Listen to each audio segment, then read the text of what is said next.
പ്രിയ കുഞ്ഞുങ്ങളെ, ഇന്ന് നമ്മൾ പഠിക്കുന്നത് സ്നേഹത്തോടെ സംസാരിക്കുക എന്നതാണ്.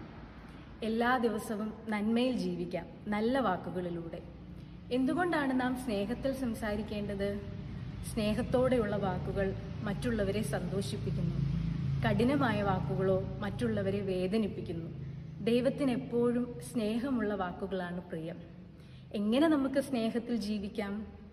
നാം മറ്റുള്ളവരോട്, നമ്മുടെ വീട്ടിൽ നമ്മുടെ അപ്പനോടും അമ്മയോടും മര്യാദയോട് സംസാരിക്കുക. വിദ്യാലയത്തിലോ നമ്മുടെ അധ്യാപകരോടും കൂട്ടുകാരോടും മര്യാദയോടെ പെരുമാറുക. തെറ്റുപറ്റിയാൽ ക്ഷമ പറയാൻ ലജ്ജിക്കരുത്. സഹായം സ്വീകരിക്കുമ്പോൾ നന്ദി പറയാനും മറക്കരുത്. പ്രിയ കുഞ്ഞുങ്ങളെ, സ്നേഹത്തോടെ നാം ജീവിക്കുമ്പോൾ, സ്നേഹത്തോടെ ജീവിക്കുന്ന കുഞ്ഞുങ്ങളുടെ ഹൃദയങ്ങളിൽ ദൈവം എപ്പോഴും വസിക്കും.